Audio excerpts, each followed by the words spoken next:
fuck, nigga. Okay, so we have Patrick CC, the brutal lives of Shia Labeouf. Shia LaBeouf. Let's get it. No time talking. Let's get it. The child star curse is a story we have heard time and time again. The young star discovers their innate gift of performing, or they have an image that perfectly represents a producer's vision. But children are naive and are very susceptible to mistreatment. Then the parents might abuse their power over the child. They might feel entitled to their money, or sometimes they're just jealous that their child is more successful than they ever were. Shia LaBeouf's story follows a similar narrative, but recently, we found out that it might all be a lie. A sensationalized narrative to not only make money, but try and protect him from his wrongdoings.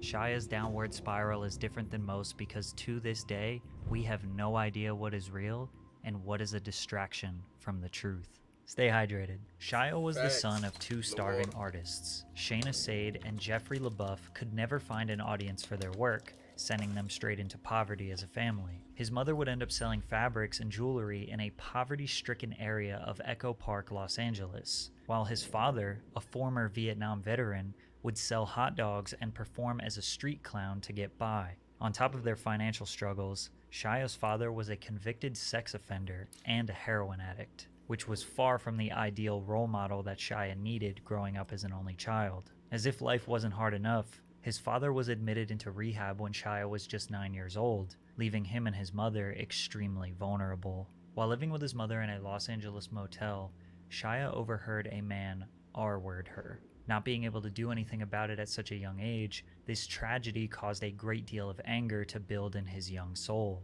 To this day, Shia sleeps with a gun under his pillow because of the incident, stating, "I've always thought somebody was coming in my whole life." His parents were too prideful to accept food stamps and welfare. Shia knew early on that he would need to find a way to make money for him and his family. Say that again, my nigga. Too prideful. Thought somebody was coming in my whole life. His parents were too prideful to accept food stamps and welfare. Shia Tell me, so that means that, like, we don't accept your donate, like, bro, bro, bro, bro, bro, bro, bro, bro. Shit, you know what I would do for some food stuff right now? Fuck, come on, bro. Yeah, people be tripping. Like, that don't mean you broke. Food stamps is pretty fire. It's like saving money. Facts. It's like saving money. knew early on that he would need to find a way to make money for him and his family, or steal to get what he wanted. His first run-in with the law occurred in 1995 when he was only 9 years old, getting caught attempting to steal a pair of Nike Cortez shoes. Then a couple of years later, he also got caught trying to steal a Game Boy. His parents knew he needed a creative outlet to express himself and keep him out of trouble, so Shia turned to stand-up comedy, which was a perfect fit for a kid known as the class clown amongst his peers. Performing at local LA comedy clubs at the age of 10, he instantly stood out thanks to his edgy, adult sense of humor, going on stage and picking apart the drunk men and women in the audience, often starting his set with, "Hey motherfuckers, it's time for some jokes." Shia thrived in stand-up, but it wasn't going to pay his family's bills or get him the sneakers he wanted. He needed to think bigger, and that's exactly what he did. On a trip to Malibu with his dad in 1996, Shia met a kid wearing expensive clothing that he could only dream of affording. Shia asked him, "What do you do?" which led to the kid responding with, "I'm an actor," and that was all Shia needed to hear. Shia began looking up talent agencies in the Yellow Pages, calling them and pretending he was his own manager. Although they weren't buying the shtick, one of the agents was charmed enough and she took a shot on Shia and signed him, quickly propelling his career and helping him earn small roles in commercials. It's been tough, very tough. Yet you kids are eating lots and lots of Oreo O's. Yeah. What's that? He also landed some minor roles in Freaks and Geeks and X-Files. Somehow, he found a way to make it in the spotlight that his parents always desired, with no formal acting or training whatsoever. After grinding smaller roles for a few years, he would finally get his big breakthrough in the year 2000, landing the lead role in the show Even Stevens on the Disney Channel. And you're not shy. I read somewhere for the Even Stevens at the audition, you scared the other actors who were waiting to audition by telling them, "Got it wrapped up, it's mine." I wanted it so bad. I would like walk around. I was like, "Listen, man, I know what you're auditioning for. I already got the part, you know." And I did. I eventually got it. It was all luck. Shia played the role as Lewis, who is viewed as immature, rude, lazy, selfish, carefree, and extremely mischievous. He concocts elaborate schemes and inventions to make his life easier. This show, as well as Lizzie McGuire, were the first two Disney Channel live-action shows to pave the way for the iconic early 2000s Disney Channel hits. Even Stevens was a smash success. Shia would go on to win an Emmy Award for his role as Lewis Stevens in 2003 and became a household name thanks to the show, with directors in the industry comparing his acting potential to stars like Tom Hanks and Gene Wilder. The show would have gone on longer than 3 seasons, but Disney famously has the 65 rule, where they will cancel a show no matter what after 65 episodes. Despite Shia having this big breakthrough, his life was far from glamorous. He had to live closer to where the show was being filmed, so he left his mother's house. So you telling me we could have had, well, that kind of is like a,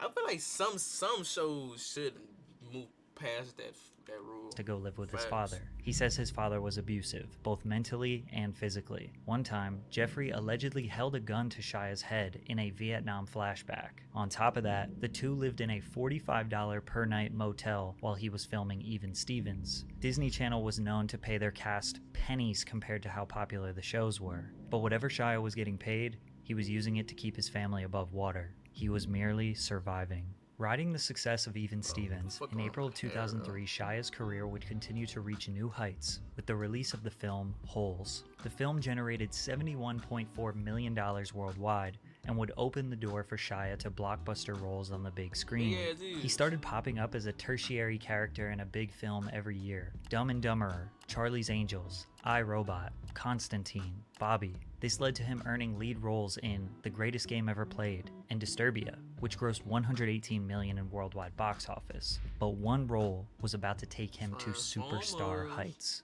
Transformers. In 2007, Transformers grossed $700 million in global box office. For those that don't know, American action films will often get worldwide praise and send those actors into lifetime A-list status. Shia did 2 of these films in 1 year. The second being Indiana Jones, which did nearly $800 million in global box office. Transformers 2 did over $800 million in global box office. Shia was on top of the world. His life appeared to be perfect in the public eye. He was beloved by everyone. He successfully saved his family from generational poverty, and by 21 was arguably set for life. But unfortunately for Shia, his past was beginning to creep up on him. Labeouf was arrested and spent 2 days in jail after attempting to stab a neighbor in Van Nuys. In the very same year that Shia was hitting the red carpet with Megan Fox for the premiere of Transformers, he would spend 2 nights in jail for attacking his neighbor with a deadly weapon. Anger and alcoholism, a result of his troubled childhood. Well, I don't blame him. I was about to blame him, but was starting to take over his life. Arrested in November of 2007 for misdemeanor criminal trespassing while refusing to leave a Walgreens. He described the incident, "My logic was off to say the least. Again, I'm on the sauce." By on the sauce, he means alcohol, his go-to vice that would become a big problem later on. He was arrested on suspicion of drunk driving in Hollywood in the summer of 2008, and in 2011. Why niggas go to alcohol, man? Just get some weed, bro. Fuck. Then he got involved in a brawl outside of a Vancouver bar. He was slowly starting to derail, like many of the child stars that came before him. He earned $15 million for his role in the 3rd Transformers movie. Money was no longer the motivation for him. He didn't need to grind anymore. He decided to step away from the franchise and the millions of dollars it would have continued to produce. He started to chase roles that were more artistic and character-driven. In June of 2012, he made a nude appearance in the music video for the song Fior Piano. The video depicts a man and a woman locked in a never-ending cycle of addiction and desire. Then, just a few years later in 2014, Rob Cantor created a theatrical performance by the name of Shia Labeouf.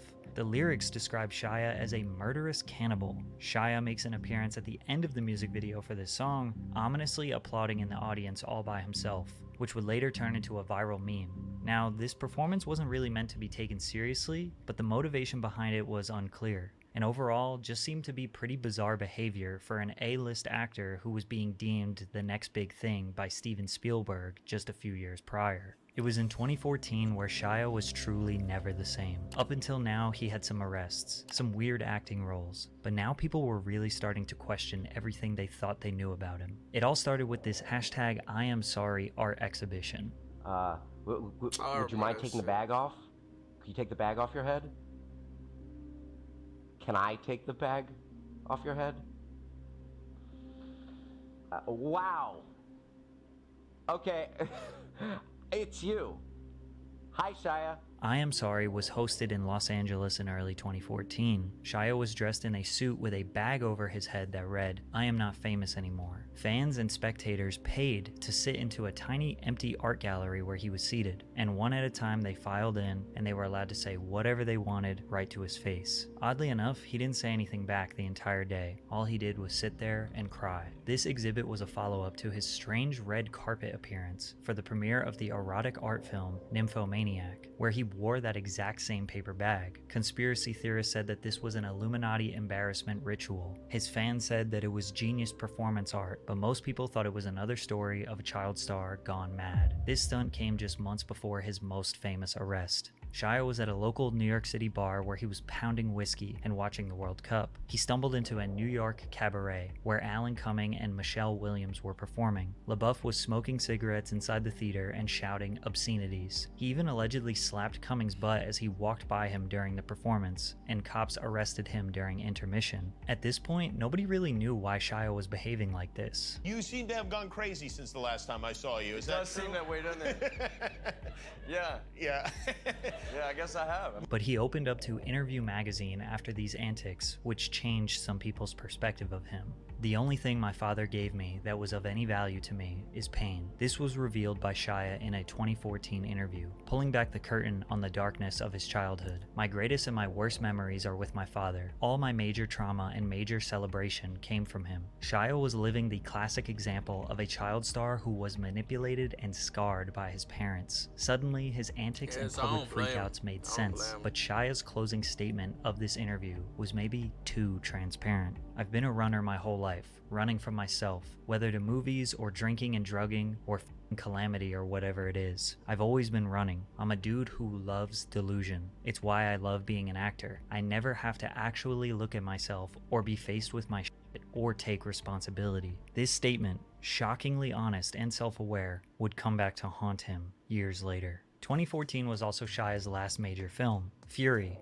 alongside Brad Pitt, which secured nearly $200 million in the box office. He became too risky for production studios to work with, not knowing when his next public fiasco will be, which was in 2015 when he was arrested for public intoxication in Austin, Texas. He also managed to outdo his previous meme with a new one. He filmed a 30-minute motivational speech in front of a green screen and posted it on YouTube, in which the internet had a field day with. Oh man, that was a time. That was a time.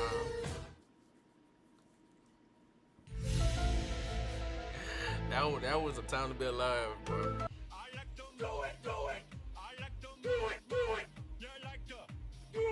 But his next art project was inspired by Donald Trump's inauguration in 2016. This one would test Shia's sanity. Shia's art group launched an art installation in New York, just outside the Museum of the Moving Image. The project was called He Will Not Divide Us, and the goal was to live stream every single day of Trump's first term as president, bringing people together in a time of division, chanting the phrase, He Will Not Divide Us, in front of a webcam set up outside the museum. Unfortunately for Shia, this project only lasted a couple of days before internet trolls and 4chan users would turn up in real life, appearing on the live stream with the intention of pissing off the actor and trolling his project, which is exactly what they did. He will not divide us! He will not divide us! He will not divide us! He will not divide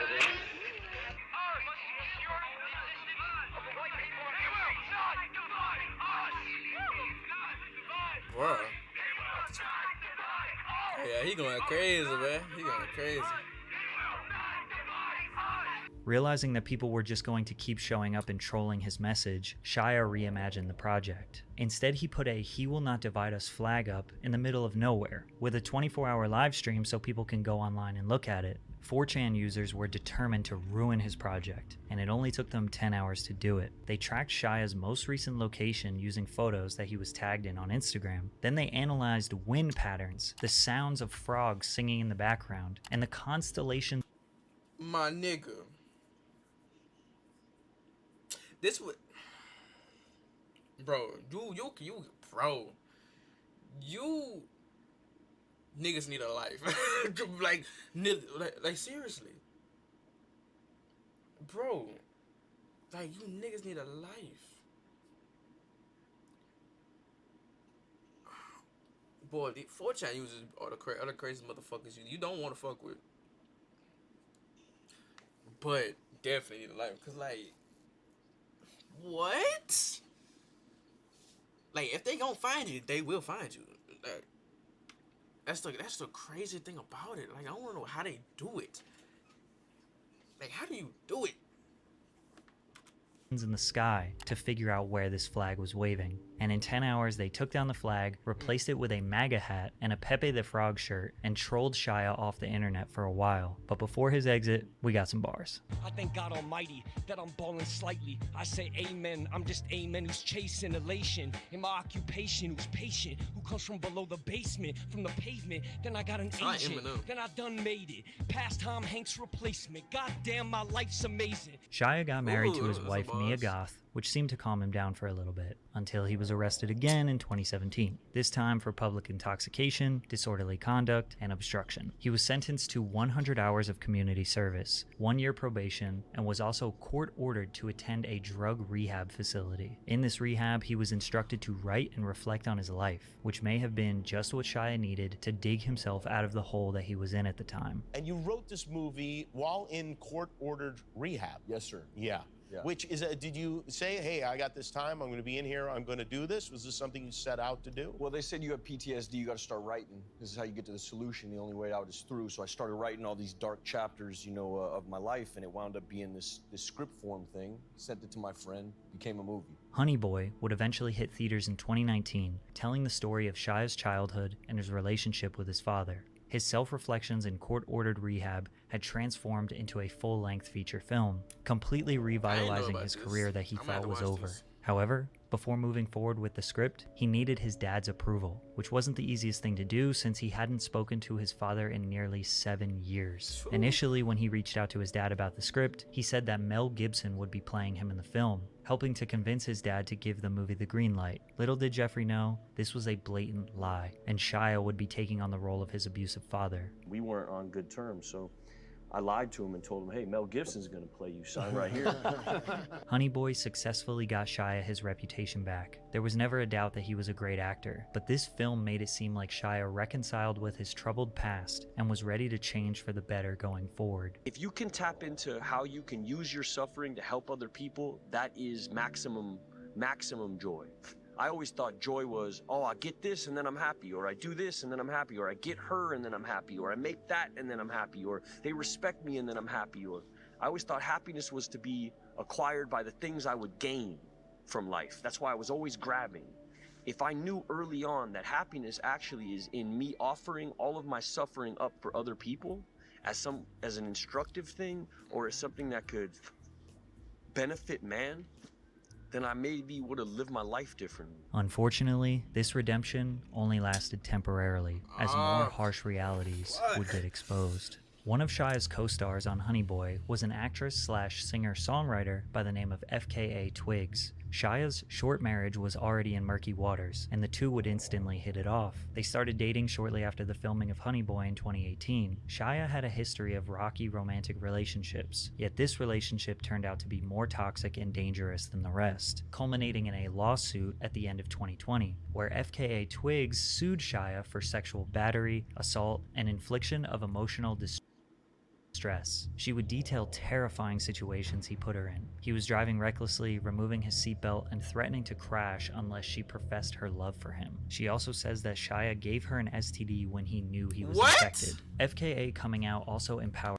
that Shia gave her an STD when he knew he was infected. FKA coming out also empowered pop singer Sia to come out as well, stating that she too had experienced abuse from Shia, calling him a pathological liar. People found old footage of Shia after an argument with his ex Mia Goth, saying that he was about to kill her. If I'd have stayed there, I would have killed her. At the time, Shia didn't address the allegations. Instead, he promoted his new movie, Padre Pio. We're making a film, me, Abel Ferrer, and Willem Dafoe are making a movie called Padre Pio. His hair nice as fuck, about the great Padre Pio. After that, we didn't hear from him until the film was completed. Not only did Shia shift his focus to this role, but he shifted his focus to finding God through Christianity. This film had a lot of publicity, and it was during the mid-2022 rollout that Shia appeared on various podcasts and interviews, where he kind of addressed the accusations. The news that had come out has been like I've been abusive to women, and I've been shooting dogs, and I've been willingly giving women STDs, and like it's disgusting.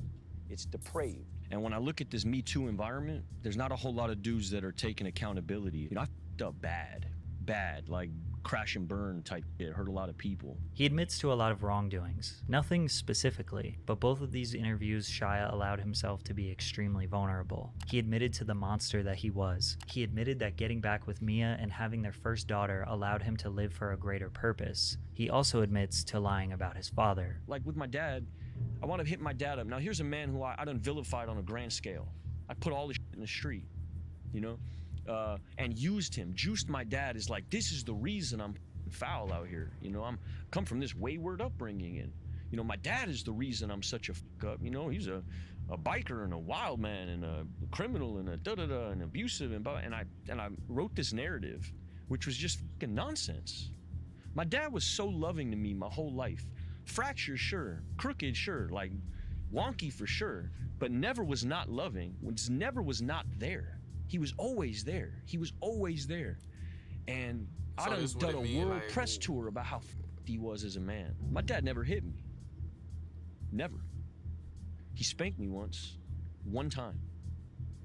And the story that gets painted in Honey Boy is like this dude was like abusing his kid all the time. You know, my dad tried to keep me from smoking cigarettes. That's when he spanked me. Honey Boy was literally his redemption arc that got him into good graces with the public. He lied about the whole thing, threw his own father under the bus so that people would root for him again. It's extremely honorable that Shia has come forward and admitted to his wrongdoings. But it justifies a lot of people's claims who said he was a manipulator and a liar in the past. It's very tough to realize what about Shia is real and what is being lied about for his benefit. This is why a lot of people in Hollywood just stay away from him. You just don't know what stories about him are true. I mean, him admitting to the lies makes me even question all the information in this video. He has admitted in the past that he loves not having to face the responsibility of his actions. All that we can hope for is for the sake of his family, his daughter, that this time what he is saying is true. Hopefully, his spiritual journey has earned him a new lease on life, and maybe this time he is actually a changed man.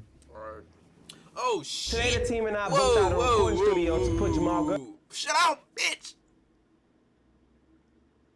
The child star curse. That's the next video we gonna watch. You feel me? But that was Patrick CC. That's the first time watching on the channel. Shit was pretty good. Goddamn.